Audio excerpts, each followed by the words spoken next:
Bienvenue à tous sur notre chaîne. Dans la vidéo d'aujourd'hui, nous allons partager avec vous les secrets de la mousse et des tuyaux en PVC. Restez avec nous pour découvrir quelles surprises nous vous réservons. Bien sûr, dans la vidéo révélant les secrets de la mousse et des tuyaux en PVC, la première chose dont il dispose est un morceau de mousse. Cependant, comme il a seulement besoin d'une fine pièce de mousse, il a utilisé un couteau de découpe de papier pour les découper. Placez le morceau de mousse sur la zone percée. Il dépose quelques gouttes de colle sur la surface de cette pièce de mousse. À ce stade, la partie de la mousse avec la colle se dissoudra. Et il lui suffira d'utiliser l'extrémité pointue du couteau de découpe de papier pour pousser le mélange de colle et de mousse dans la partie endommagée du tuyau en plastique.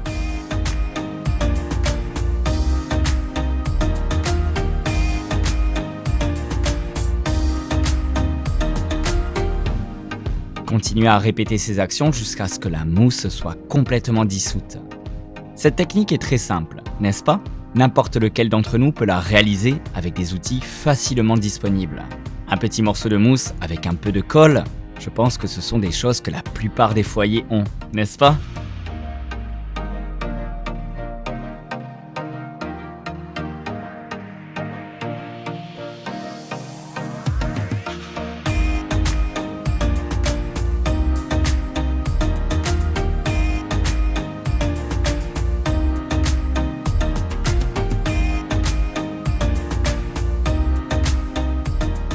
Il ne s'arrête pas là. Il utilise un couteau de découpe de papier et du papier de verre pour lisser la surface de la zone collée. Cela facilitera les étapes suivantes et améliorera l'esthétique. Toutes les étapes de ce secret sont très faciles à réaliser, n'est-ce pas? Il travaille très méticuleusement, je peux voir et comprendre tout ce qu'il fait. C'est vraiment merveilleux, n'est-ce pas?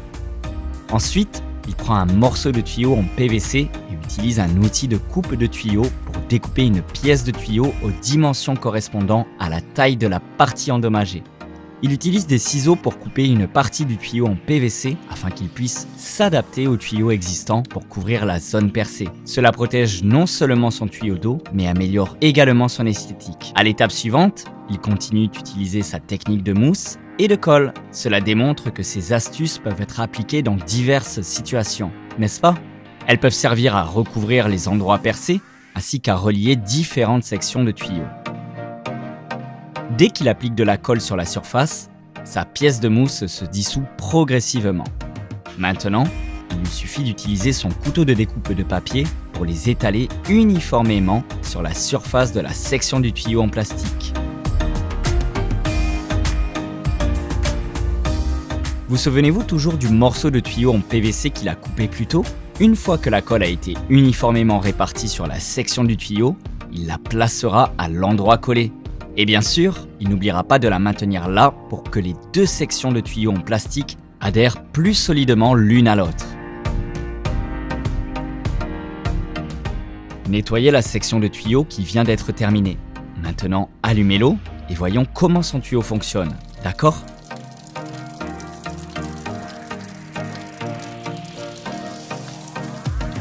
N'est-ce pas génial? Son tuyau d'eau ne fuit plus. Si vous trouvez ces conseils vraiment utiles, essayez-les et faites-nous part des résultats dans la section des commentaires. Comment peut-il connecter cette section de tuyau en PVC à la plus grande conduite en PVC qui a été installée sur l'autre mur? Voyons quelle technique il utilise pour accomplir cette tâche.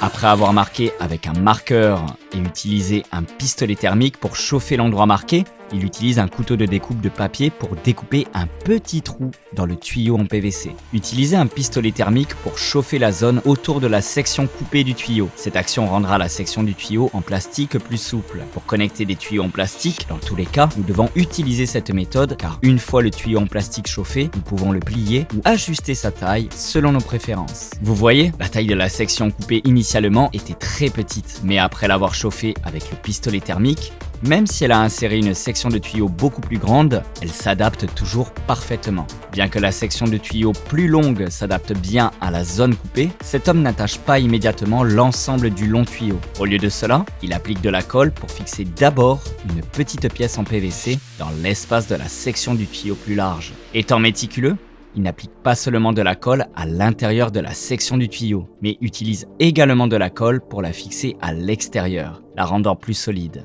Et ce n'est pas tout, il prend également de longues bandes de papier toilette pour les enrouler autour de la zone de joint.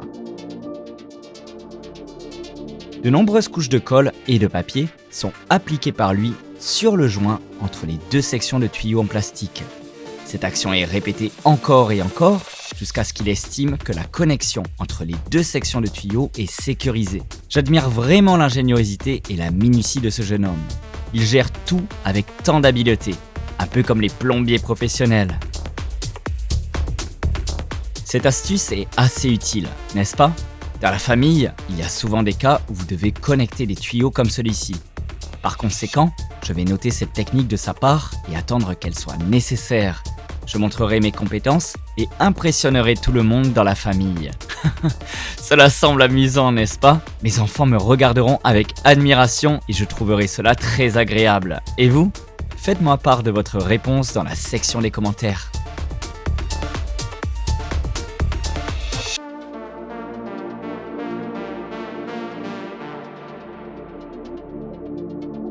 À ce stade, l'homme dans la vidéo a réussi à sécuriser le joint entre ces deux tuyaux en plastique. Regardez, n'est-ce pas très solide maintenant? Vous souvenez-vous du long tuyau en plastique de tout à l'heure? À l'étape suivante, il le sort et utilise un pistolet thermique pour chauffer l'une de ses extrémités.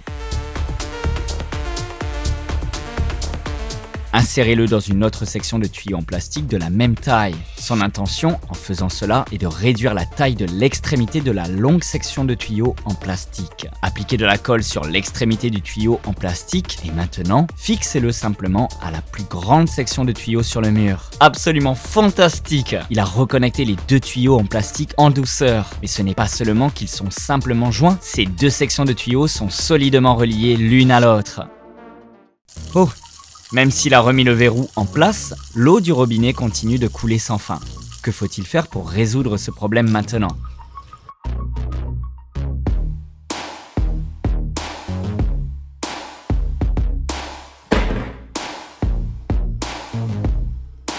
Bien sûr, pour réparer le verrou d'eau, la première chose à faire est de démonter les composants du verrou. À partir de là, il pourra identifier le problème qui provoque le dysfonctionnement du verrou.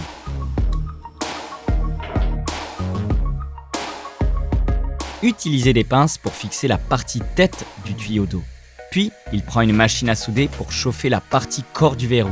Cette action l'aidera à démonter le verrou plus facilement. Juste après avoir terminé l'étape de chauffage du verrou d'eau, il a seulement besoin d'utiliser une clé pour le dévisser doucement. Et il peut déjà retirer à la fois le corps et la tête du verrou. Le début de la technique de réparation du verrou d'eau implique des tâches assez simples, ne trouvez-vous pas?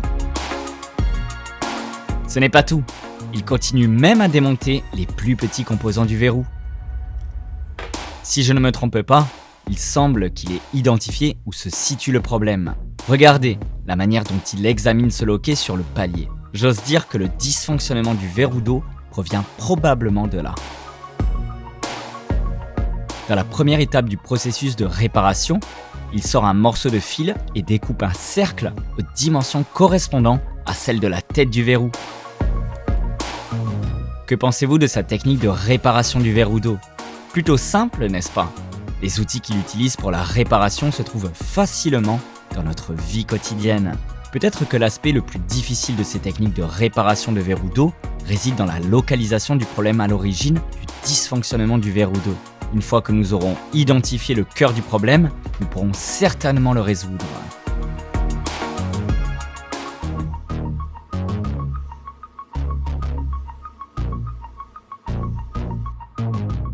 Après avoir découpé le morceau de fil en un petit cercle comme indiqué ci-dessus, il utilise des pinces pour l'insérer soigneusement à l'intérieur du verrou. Une fois que la taille est correcte, il l'ajuste avec le loquet qu'il a retiré précédemment.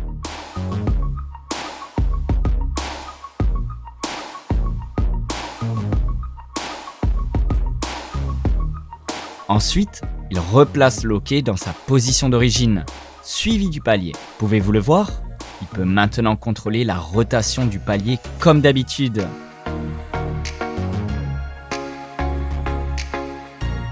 Envelopper un peu plus de ruban de plombier autour de la partie filetée, et maintenant il peut réassembler les deux parties du verrou ensemble. Plutôt simple, n'est-ce pas ? Utilisez une clé pour serrer plus fermement les deux parties du verrou. Puis, il passe à l'attachement de la poignée. Donc en gros, sa technique de réparation est maintenant terminée.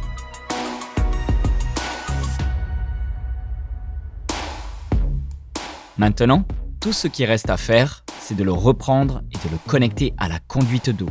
Puis, d'attendre et de voir si son travail de réparation est réussi, n'est-ce pas ?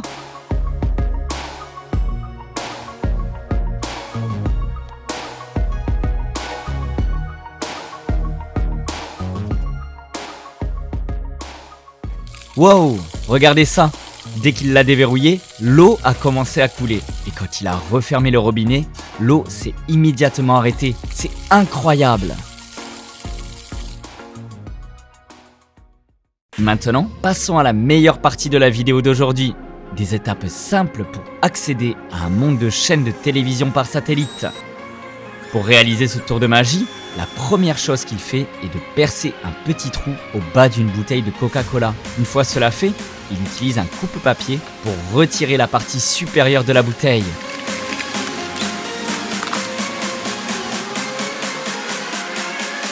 À l'aide de ciseaux, il coupe l'excédent. Et bien sûr, il n'oublie pas d'utiliser du papier de verre pour lisser la surface coupée du bas de la bouteille. Le travail avec le bas de la bouteille n'est pas encore terminé. À ce stade, il le visse dans une prise coaxiale. Ensuite, il coupe l'isolation extérieure d'un segment de câble pour le connecter à l'extrémité restante de la prise. Ces étapes dans le tour de magie sont en réalité assez simples, n'est-ce pas ? Cet homme fournit des instructions très détaillées, donc je pense que cela pourrait être une idée intéressante pour une journée de loisirs. Je pourrais essayer, et vous ? Faites-moi part de votre réponse dans la section des commentaires. Comme il n'a besoin que du noyau de cuivre à l'intérieur, il utilise ses pinces pour retirer l'isolation extérieure du segment de câble. Ensuite, il utilise un fer à souder pour souder progressivement des segments de fil de cuivre de plus en plus courts. Le voyez-vous ? Il le façonne en une antenne. Maintenant, sortez le bas de la bouteille et installez-le. Votre famille a-t-elle des objets comme ceci ? Si c'est le cas, n'hésitez pas, sortez-les et essayez. Je suis sûr qu'il y a de nombreuses surprises qui vous attendent.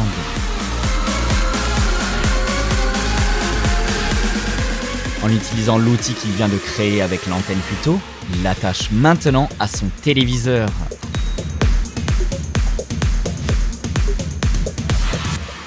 À l'étape suivante, il a besoin de 2 thermomètres.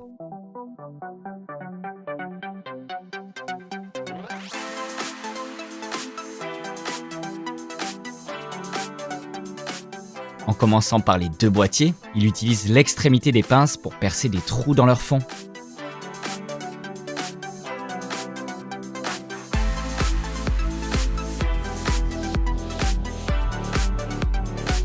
Après avoir créé des trous dans les boîtiers des thermomètres, il réinsère les thermomètres et referme les couvercles.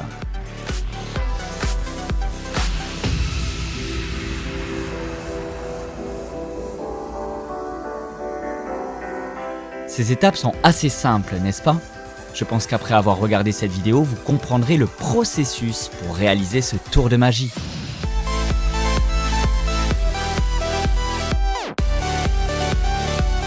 Vous ne vous trompez pas, il attache en réalité le thermomètre à un cintre. Je me demande à quoi il va l'utiliser.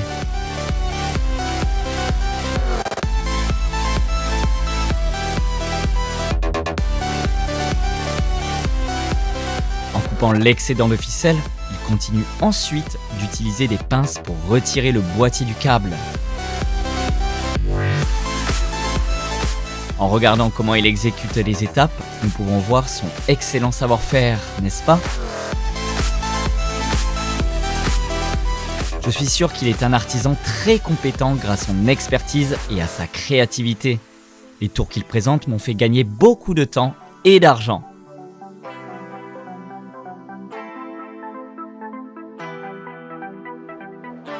En attachant 2 pinces aux extrémités du câble, pouvez-vous deviner ce qu'il va faire ensuite? Créer des gadgets électroniques peut sembler simple, mais cela nécessite de la précision dans chaque détail. Car c'est seulement ainsi, lorsque nous aurons terminé et que nous l'aurons mis en service, qu'il nous donnera de bons résultats.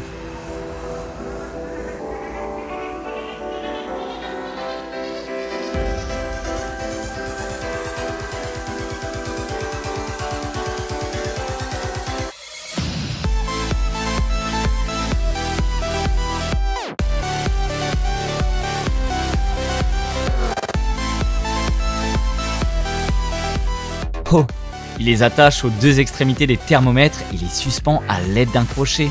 Ensuite, il les installe avec sa télévision. Et il ne s'arrête pas là. Les prochains articles dont il a besoin pour ce tour de magie sont 2 bougies d'allumage. En coupant un morceau de tube en plastique, il l'adapte au filetage des 2 bougies d'allumage.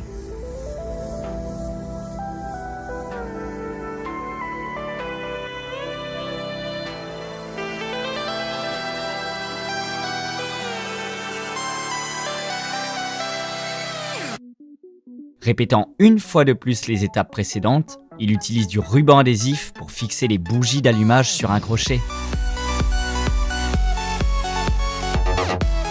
Chaque étape, chaque méthode qu'il utilise est assez méticuleuse. Cet homme est vraiment précis.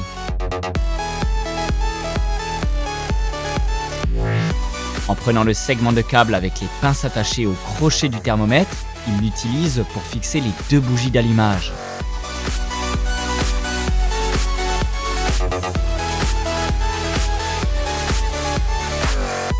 Maintenant, attendons de voir comment cela va fonctionner.